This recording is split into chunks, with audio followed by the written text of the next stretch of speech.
はい、ジャンクアクセサリーの山の中から銀と思われるパーツが発見されました。こんな感じのキラキラで綺麗な石がついています。ヤフオクで入手したアクセサリーです。ゴールドって書いてありますが、アンリアルって書いてあります。はい、全部で最後にスクラップの査定も発表します。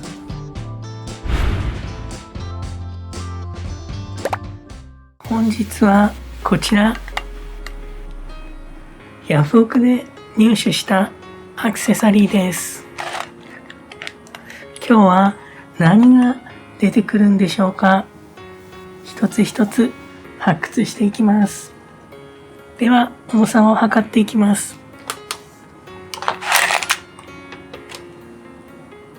重さは 436g です。では何が出てくるのか一つ一つ丁寧に見ていきます。はい。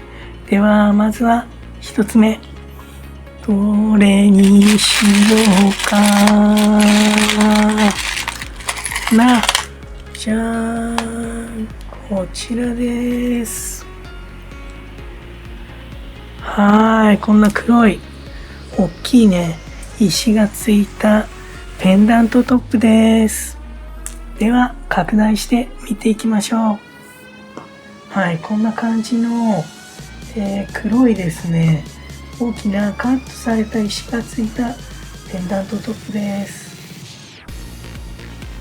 どうでしょうか。見た感じ、スモーキークォーツとか、煙水晶と呼ばれるものに、似ているように思われます。では肝心の素材を示す刻印の方を見ていきましょう。こちら缶と呼ばれるパーツの、裏側にですね刻印があることが多いですが、はい、何も、刻印は見つかりませんでした。その他のね他の枠の部分もよく見てみたんですが刻印の方は見つかりませんでした。で、あともう一つですね、こちらチェーンのパーツ、プレートと呼ばれるところに刻印があることが多いんですが、こちら刻印がありませんでした。なので、おそらくですねこちらメッキ製品のお品物だと思われます。ただですね、このついてる大きな石が、スモーキークォーツか煙水晶と呼ばれるね、石、天然由来の石がどうやらついているんではないかなと思われる、ペンダントトップです。はい。では次行ってみましょう。次はどれにしようか。はい。この金色の輝き、まるで金のインゴットのようです。はい。こちらを見ていきましょう。はい。大変興味深いですね、見た目をしているんですが、こちら拡大して見ていきましょう。はい。こんな感じの、ゴールド49の刻印があります。さらにですね、こちら、リファレンスナンバーのようなものまで、刻印されていますが、こう残念ながらですね、ここよーく見てみると小さくですね、アンリアルと、脱刻されています。アンリアルとは現実でないという意味です。つまりこれは金のインゴットではなくてモチーフのペンダントトップだと思われます。ただですね、この作りが結構細かいのと、あとわざわざですねアンリアルという本物でないですよと分かりやすくね真ん中に刻印が打ってあるので、もしかしたらですね何かセキュリティ上の必要で、いわゆるイミテーションを、置いておきたいような人向けなのかなとも思われます。ちなみにですね、ここ49の刻印があるんですけれども、重さのところに 100g って書いてあります。実際本当に 100g なのかなというところなんですが、その重さをですね、一応ね、測ってみたいと思います。はい。6.8g しかありませんでした。はい。このように、本物であれば、脱刻された刻印の重さと実際の重さがね、違うということはないです。なので、その辺もね、一つ簡単にね、見極める要素になるんじゃないかなと思われます。今回はね、ちゃんとアンリアルって書いてくれてるんで、比較的わかりやすいんじゃないかなと思います。そんなね、ペンダントトップでした。では次行ってみましょう。次は何にしようかな。じゃあ、こんな感じのキラキラのよく見かける透明のね、ネックレスです。はい、果たしてこちら水晶なのでしょうか。では拡大して見てみましょう。はい、こんな感じのカットされた、石がですね、ついています。で、一つ一つね、ここに結び目がついてますね。石と石の間に必ず結び目がついています。これオールノットっていう、作りなんですけれども、手間がかかる、作り方になっています。で、この石をね、カットの方をこうギューッと拡大してみますと、カットのこのエッジですね、こちらです。このカットのエッジの部分にね、たくさん傷が見られます。なので、高度がそれほど高くないもので、比較的傷がつきやすいものと、なっています。それから特徴的なのは内包物が、全くね、見られないという作りです。これだけ拡大していっても、透明感が保たれています。一つは、この透明感が、とても強いということ、それから、このファセットと呼ばれるカットのエッジに多く傷があって、高度がおそらくそれほど高くないんですよというものを、考えてみると、おそらくですね、これ、ガラス玉とか、そういう模造石なのかなと思われます。素材を示すね、刻印は、一つ、あれ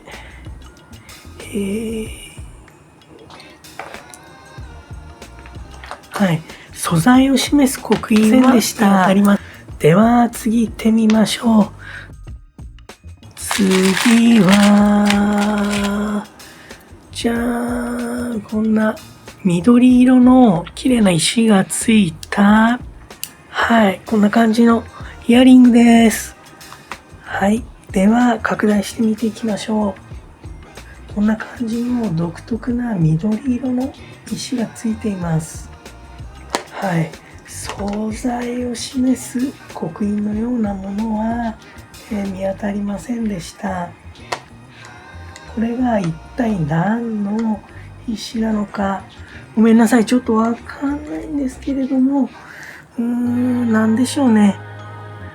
メノの仲間なのか、何なのかわかんないんですけど、そういった石がついているイヤリングでした。では次行ってみましょう。次はじゃあですね、この大きななんかついている、じゃあこれ、ネックレスなのかな。はい。ネックレスです。こんな感じの。でっかいね、なんかいろいろいっぱいついているやつです。素材を示す刻印があるのか、ちょっとね、この金具の部分を見てみましょう。はい、残念ながら刻印のようなものは見当たりませんでした。では、肝心のこのついてるね、玉の方を見ていきます。まずはこちら。はい、結構ね、独特な、表面、構造をしています。そして、この続きの玉ですね。この辺はちょっとなんかさっきのカットガラスに似てるんですけれども、この続きです。続きのこの玉は、どうでしょうか。なんか真珠っぽいなっていう、見た目をしています。で、続いて、こちらちょっとわかりづらいんですけれども、さらに先に行くとこれ、どうだろうな、なんかね、貝っぽいんですね。なので、シェルを削り出したのか、それとも剥き出してこういう形でね、存在するのか、ちょっとわかんないんですけども、こういったものと、それからどうやら真珠っぽいね、この玉がついています。さらにですね、これずっと行くと天然石のようなものも見られます。こちらですね、随分内包物が多いのと、表面にね、独特な何かがたくさんついています。これは一体何なんでしょうか。ちょっとわからないです。ごめんなさい。続いていきます。こちらですね、この黒っぽいのもなんとなくね、真珠っぽいです。はい、そんな感じのネックレスでした。はい、玉の方は、なんとなくね、このちっちゃいやつは、淡水真珠っぽいですね。形もあります。表面の光沢や真珠層のような、特徴的な構造が見られます。はい、そんな感じのネックレスでした。では、次行ってみましょう。次は、でーんでーんでーんで、じゃーん、こちら。こんな感じの、指輪です。はい。では、拡大して見ていきましょう。10倍のルーペで今拡大して見てますが、素材を示す刻印の方はシルバー G となっていました。はい。こちらです。刻印の方はシルバー G とはっきり、刻印が打ってあります。なのでシルバーと書いてあるんですけど、この G ってなっていると基本的には銀が取れないんじゃないかなと思われます。で、ついてる石なんですけれども、こちらこんな感じでね、表面が独特な繊維状の、構造が見られます。光のね、加減でこんな風にキャッツアイ効果みたいなのも見れるので、おそらくですね、これトラメ石、タイガーアイみたいなものだと思われます。こんな感じの指輪でした。では次行ってみましょう。次は、こちら。こんな感じのキラキラのね、石がついた指輪です。はい、では見てみましょう。はい。青っぽい石の周りに取り巻きと呼ばれる小さな石がついています。残念ながらですね、素材を示す刻印は見られませんでした。はい、こんな感じですね。このメインの石はですね、今日初めに見たこちらのガラスっぽいなって言っていたね、石の特徴と似ています。こんな感じで拡大してみると、このファセットと呼ばれるカットのエッジですね。ここに傷がたくさんあるのが見て取れます。なのでこちらも同じような高度の低いものなのかなと思われます。それから内包物ですね。こちらもなんとなく透き通ってて、汚れなのか何なのかちょっと分かりづらいところなんですけれども、透明感があって、これも同じくガラス玉のようなものを加工したのかなと思われます。なので脇石の方もですね、同じように模造石のようなものを使っているのかなと思われます。ただですね、構造がこんな感じで、枠の方がですね、いかにも貴金属にありそうな古いデザインの形をしています。残念ながら素材を示す刻印のようなものは見られませんでした。はい。そんな感じの、なんて言うんですかね、ちょっとイミテーションっぽいやつだと思われます。はい。では次行ってみましょう。はい、次は、何かな。はい、じゃあこの緑色の行ってみましょう。緑色。こんな感じの緑の玉がついています。はい。なんかこんな風にすると、パワーストーンみたいに見えます。そんな感じのね、天然石なのかなと、思ってしまうんですが、まずね、すぐに目につくのはこのパーツの部分です。こうやって、くるくる回して止めるパーツ。これはかなり古いものだと思われます。なかなかね、今、使ってないんじゃないかなと思うんですけれども、玉の方を見てみましょう。こんな感じの独特な緑色の、石がいくつもついています。特徴的なのはこの辺ですね。緑色の、玉のところにこんな風にね、ちょっと黒っぽい点が見えます。ここですね。この辺りです。で、この緑色のこんな感じの石で、こういう黒っぽいね、内包物だったり、表面に見られる特徴のある石は、ネフライトなのかなと思われます。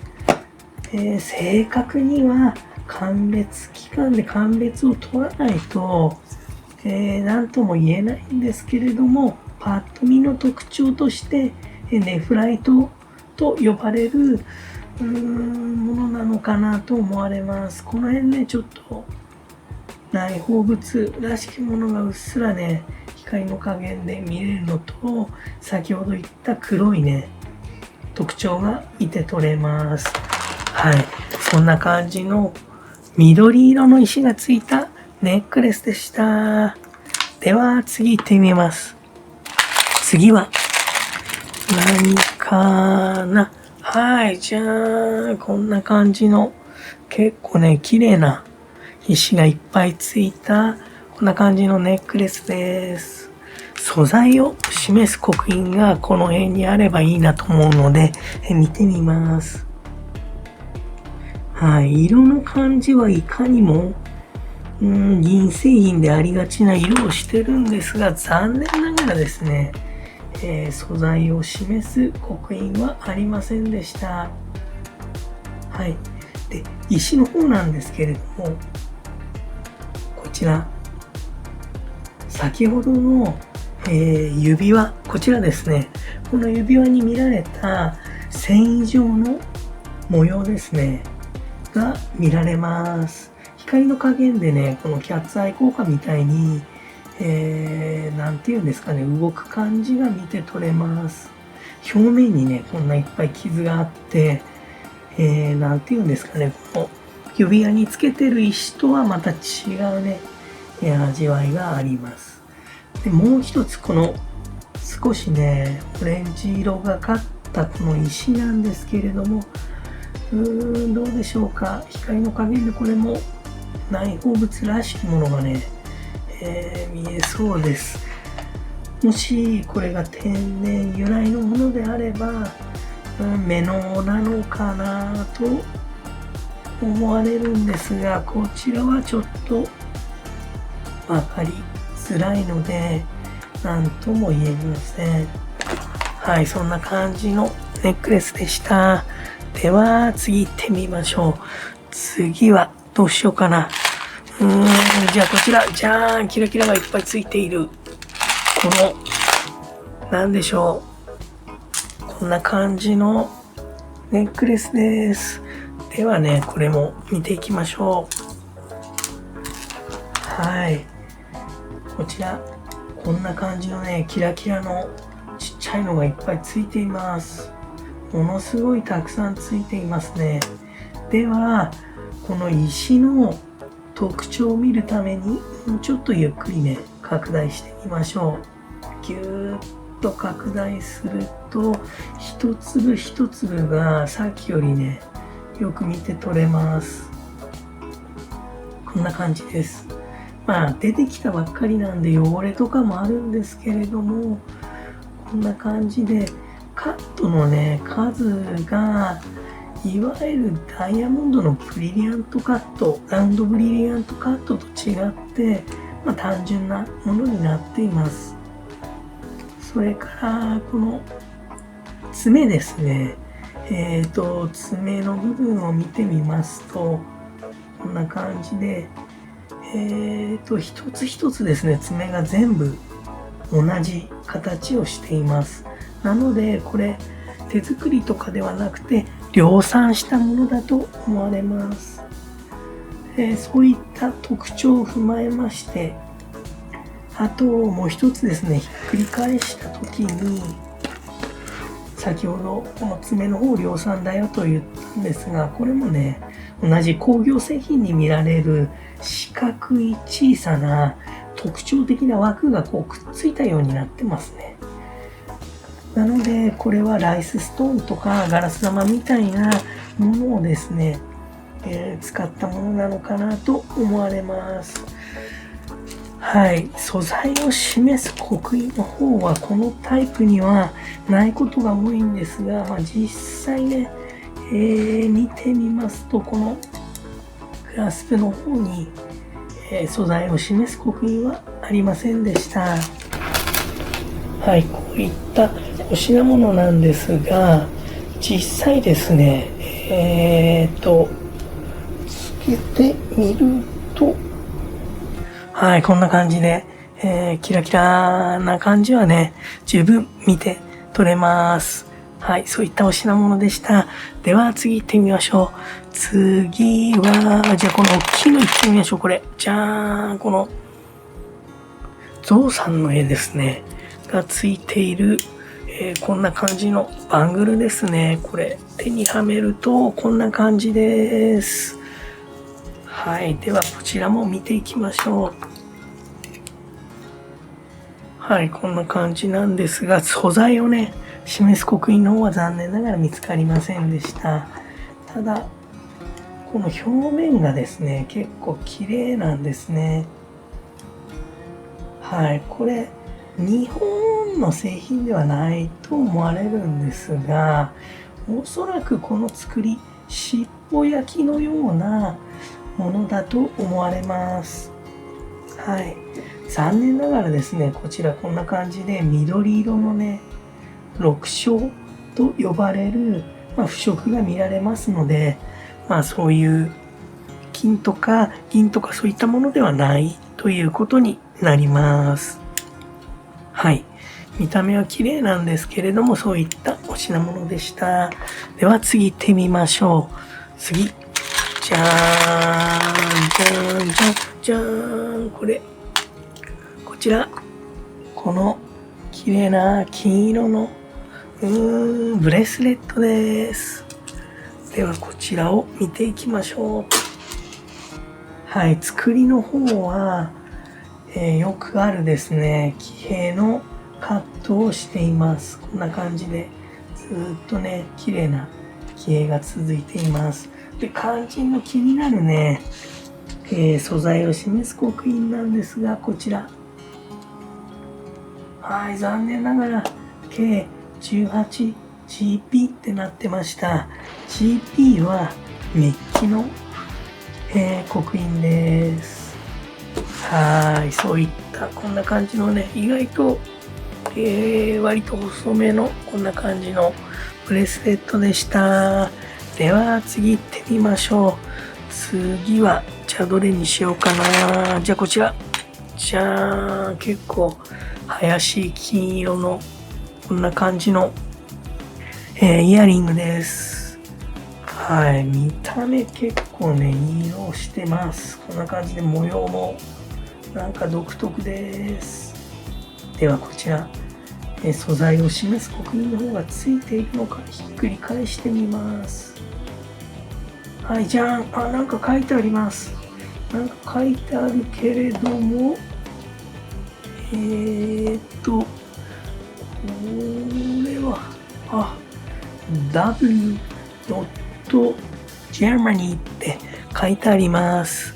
これは、この W は West のことだと思います。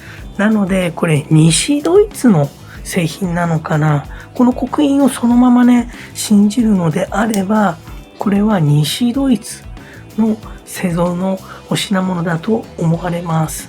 思わぬ、海外製品が出てきたんですけれども、何か独特な作りですね。こういった表面の模様や、あと割と大きめのね、作りを見ると、なんかそんな感じの、お品物なのかなと思われます。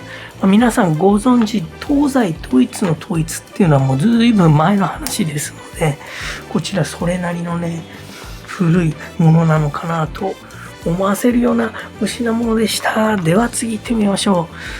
次は何かな。じゃーん、こちら。こんな感じのちっちゃな石がついた指輪です。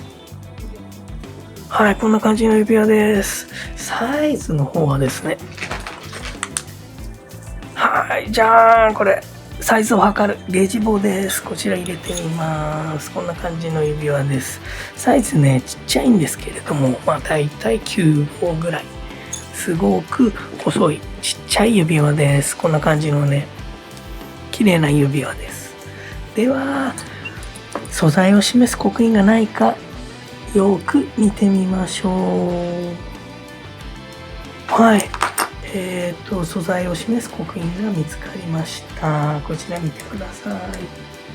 はい、刻印は925って書いてあります。この925、シルバーのですね、製品の代表的な刻印の一つです。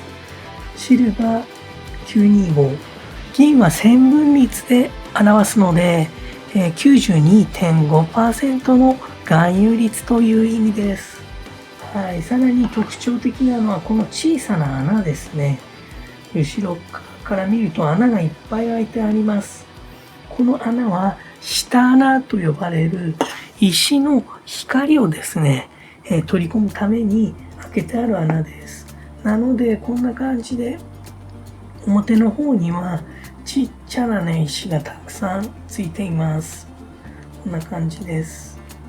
はい、この石が何なのか、もうちょっと拡大して見てみましょう。拡大してみると、こんな感じで、なんと言いますか、いかにもラウンド、ブリリアントカットみたいな、ダイヤモンドみたいな石がついてるんですけれども、このファセットエッジのね、甘さ、この丸い感じですね、からおそらくキュービックジルコニアみたいな、大体積、模造石なのかなと思われます。はい、そんな感じの、指輪でした。見た目はね、こんな感じで、つけやすいかなというデザインです。では次行ってみます。次はどうしようかな。じゃあ、これ。じゃあ、この独特なね、模様の、これはブローチですね。はい、こんな感じのブローチです。はい。では、これも拡大してみていきましょう。こんな感じで、特徴的な白と、オレンジ色の模様が見られます。でギュッと拡大すると、この縞状の模様ですね。が、はっきりね、見えるわけじゃないんですけれども、なんか内包物とかそういうのもありそうな感じです。はい。ではひっくり返してみます。裏側の方ね、こんな感じで見えるんですけれども、光の加減で、若干ね、透き通るような、部分が見えるかなと思ったけど、これはちょっと透き通ってるわけではないですね。うっすら光が入っている程度です。枠の方ね、こうやって細かく全部見るんですけれども、素材を示すような刻印は残念ながらありませんでした。で、さっきね、これメノじゃないかなって言ってた石とこうやって見比べると、なんとなく色もね、似てますね。模様があるかないかの違いなんですが、はい、そういった感じの天然由来を思わせるね、こんな感じのパワーストーンみたいなね、でっかいのがついたブローチでした。では次行ってみましょう。チャンネル登録とグッドボタンお願いします。次は、じゃーん、じゃーん、じゃーん。あ、これは結構古そうですね。はい。こんな感じでゲージ棒で測ると大体ね、サイズは13号ぐらい指輪です。はい、こんな感じです。はい、こちら拡大して見ていきましょう。はい、素材を示す刻印は、なんかありますね。ちょっと見づらいですね。ちょっとわかんない刻印がこんな感じでついてます。はい、これをぎゅーっと拡大します。上の方はなんかよくわかんないマークなんですけど、下の方ですね、この四角い枠の中にうっすら見て取れるのが、おそらくですね、SPM なのかなと思います。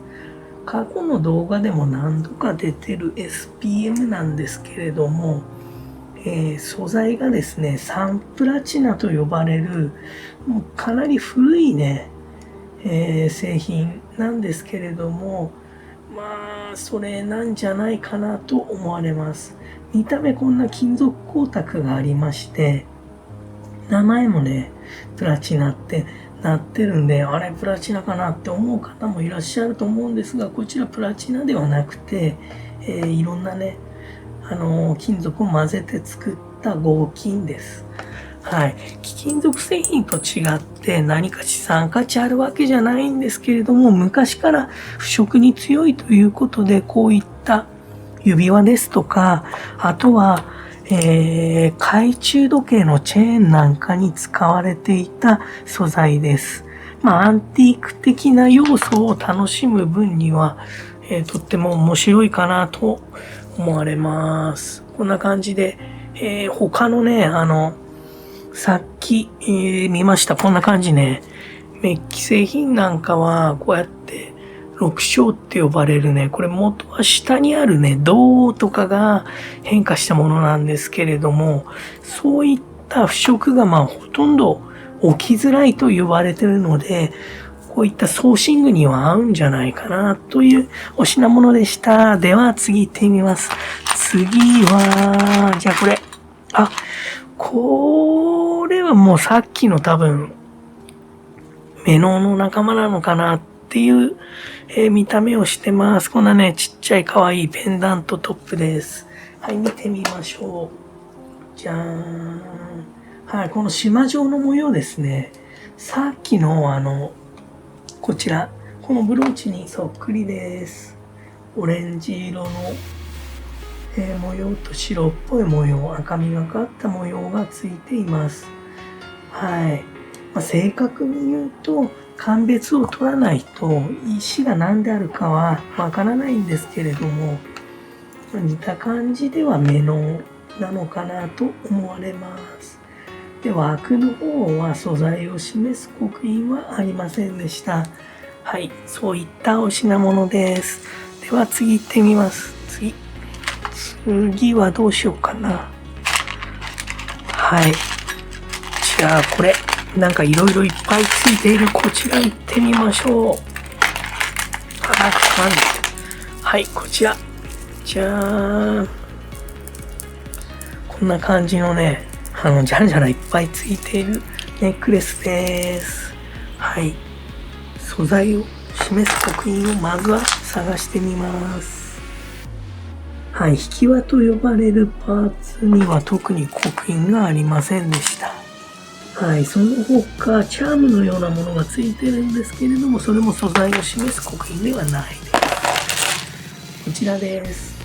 ついている一番大きな石なんですけれども、これが何なのか、ちょっとわかんないんですけれども、なんかクォーツっぽい、見た目をしています。で、次ね、もう一つ石があるんですが、この辺も独特な作りをしています。なんか大理石みたいなね、見た目ですね。はい、同じく似たようなこういう独特な構造の石がついています。プラスチックとかそういうものと比べて全然重いんで、何かしらの石がついてるんだろうなと思うんですが、実際何なのかは分かりませんでした。はい。では次行ってみましょう。次です。次、じゃあこちらじゃーん。よくあるやつですね。こんな感じのギューってやると曲がります。こんな感じで。ギューってやると曲がって、ギューってやると戻るやつです。はい。こんな感じでつけるバングルです。かなりもう昭和の感じがしてきました。はい。これも素材を示すような刻印は、見当たりません。色はね、なんか良さそうなんですけれども、多分メッキの製品だと思われます。こんな感じです。はい。見た目結構いい色の黄色をしています。こんな感じです。で、よくあるやつなんですけれども、この内側ですね。こんな感じでなんかついてます。これが、マグネットになってて、昔はよく健康ブレスレットとか言って、売ってたんじゃないかなというやつです。ではね、磁石の方をつけてみます。はい、こちら、ネオジム磁石という大変強力な磁石です。はい、ではこちらつけてみましょう。でん。はい、思いっきりつきました。はい、磁石がついてます。で、この柄の部分ですね。柄の部分は不思議とね、つかないんですね。はい、そういう作りでした。こうやってね、結構曲げて戻しても大丈夫なやつです。はい、そんな昭和な感じのバングルでした。では、残りだいぶ少なくなっていきましたが、ちょっと見ていきましょう。はい、こちら。じゃーん。これも指輪です。ちょっとね、輪が大きいかなと思うんですけども、はい、22号ぐらいですね。結構大きいです。そんな感じの指輪です。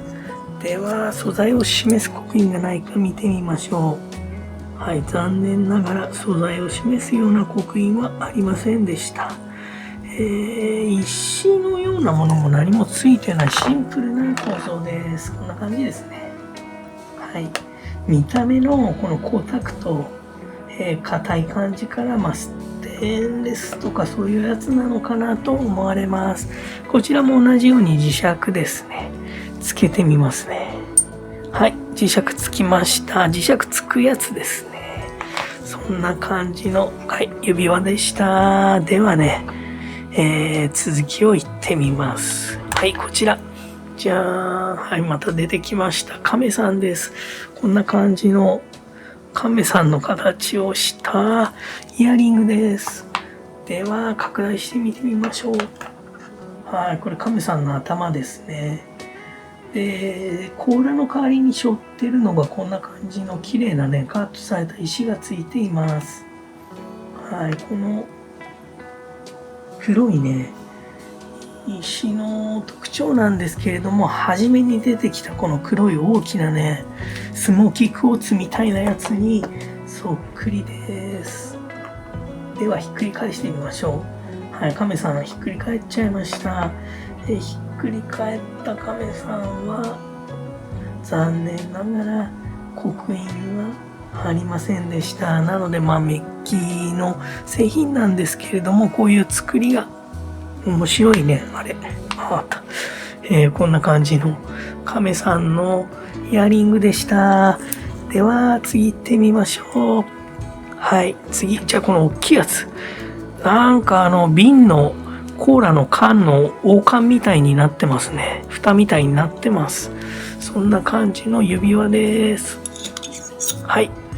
サイズの方はですね、だいたい15号ぐらいなんですけれども、横から見るとね、多少こんな感じで、伸び縮み、調整できそうなね、作りをしています。はい。素材を示す刻印の方を探してみましょう。はい、残念ながら刻印のようなものはありませんでした。さっきね、コーラの瓶のコーラの王冠みたいだって言ったんですけれども、後ろから見るとね、本当にこの枠の感じが王冠のようになっています。はい。では拡大してみます。こんなちっちゃいね、もこもこしたなんか独特な作りをしているんですけれども、この緑色の部分ですね、これは何なのかわかんないんですけども、七宝焼きみたいに見えます。で、裏側はこんな感じ。サイズ調整ができる、作りになっていますね。はい。多分ね、真鍮とかそういうのにメッキをしたものなんじゃないかなと思われます。これギュッと拡大すると、ここですね、メッキの方を剥げて、下地の黄色っぽいのがちょっと見えてますね。はい。そんな感じの指輪でした。はい、次行ってみます。じゃあ指輪ね、ラスト、これもう一個指輪あります。この、結構キラキラしてますね。これもなんか古そうなデザインです。金色が、見て取れます。こんな感じです。はい。こちらもじゃあサイズ見てみましょう。これもちっちゃいですね。7号ぐらいです。はい。素材を示す刻印はあるのか。はい。石の方はこんな感じの黒いね、ピカピカした石がついています。カットされていますが、なんでしょうね。健康系の、ヘマタイトみたいな見た目をしていますね。で、素材を示す刻印なんですけれども、ここになんか見えづらいんですが、なんかあります。ぎゅーっと拡大してみると、K18、GF ってなってますね。これ前も動画で出てきた、やつとそっくりの形をしています。はい、こんな感じの古いね、デザインですね。で、色はかなりいい色ですね。金色のこんな見た目をしています。はい、そういったお品物でした。こんな感じ。こんな感じです。はい。ではラストこちら。この真珠のようなネックレス。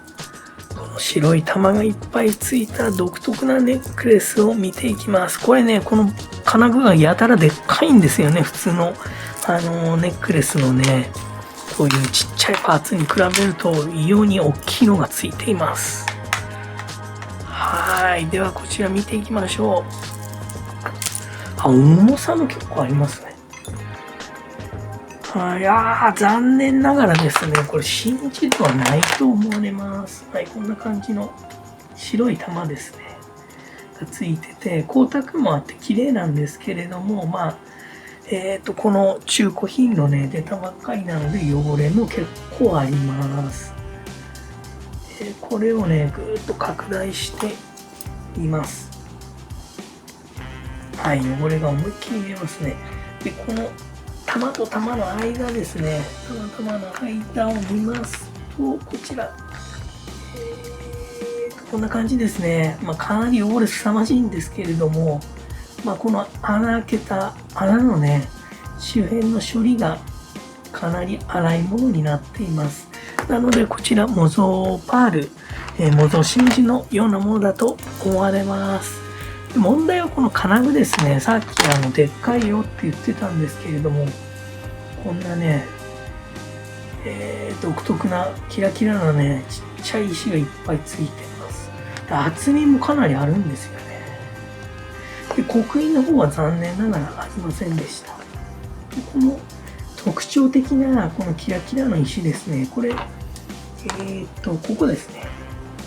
このちっちゃい三角のやつです。これマーカサイトとか、シルバー系のアクセサリーによくついてる、やつだと思うんですけれども、こちらね、刻印がないんですが、もしかしたらこれ銀製品なのかなという特徴があります。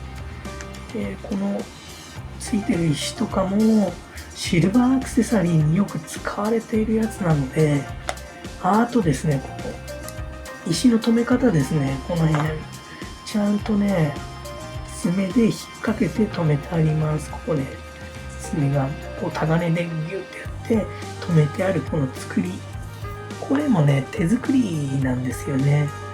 なので、シルバーなのかなという、部品が出てきました。はい。で、発掘の方はこちらで全部終了なんですけれども、この素材の方がね、もしかしたら銀が取れたかもしれないので、ちょっと詳しく見ていきたいと思います。はい。じゃーん。このね、何回も出てきてますね。この黒い板。これは、試金石です。こちらにまずは軽く削ってみます。はい。すいません。映ってなかったです。こちらですね。ここです。ここに軽くね、削ってみます。で、削った時に、こう、綺麗に、こう、跡が乗って、なおかつちょっと柔らかい感じですね。これが大変いい、感じです。で、こんな感じで跡が残りました。この跡の方をね、拡大して見ていきます。はい、綺麗に跡が乗っています。これを今度はテスターをつけてですね、この削り跡がどうなるか見ていきます。はい、削り跡の方は綺麗に消えてしまいました。はい。銀の場合は削り跡がテスターで消えるのは普通です。で、直接ね、この削り跡、削った後はね、こんな感じで、ちょっと角が、削れちゃって、内部が露出した状態になっています。こちらですね。ここに直接ね、テスターをつけてみます。こんな感じで。はい、つけてみました。で、どうなるかと申しますと、はい。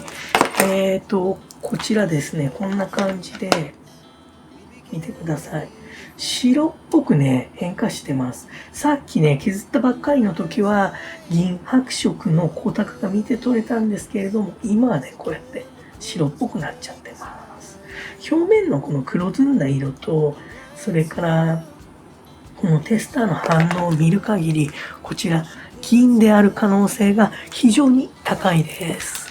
なので、銀製品なのかなという結論に達しました。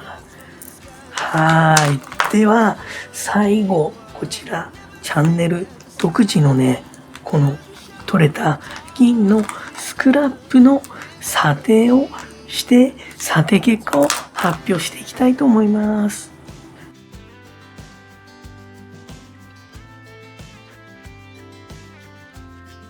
はい、こちら取り出した銀のスクラップの査定結果を発表します。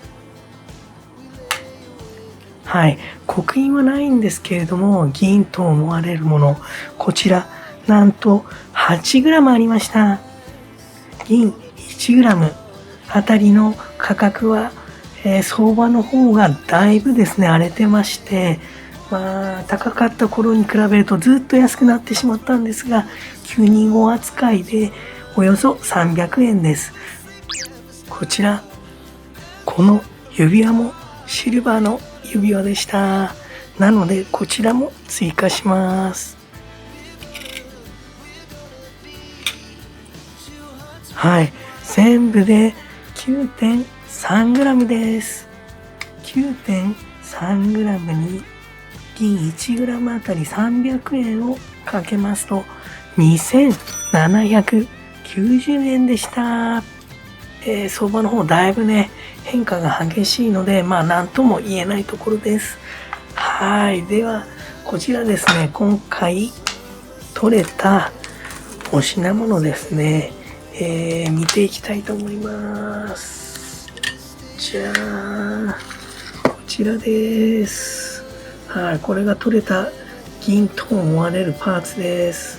そしてこんな感じの、たくさんのものが出てきました。あとこの指輪ですね。指輪。こちら。じゃあ、こんな感じの指輪がありました。はい。今後もこんな感じの動画を作っていきます。はい。もしよかったと思った方はぜひね、グッドボタンとチャンネル登録をお願いいたします。最後までご視聴ありがとうございました。バイバーイ。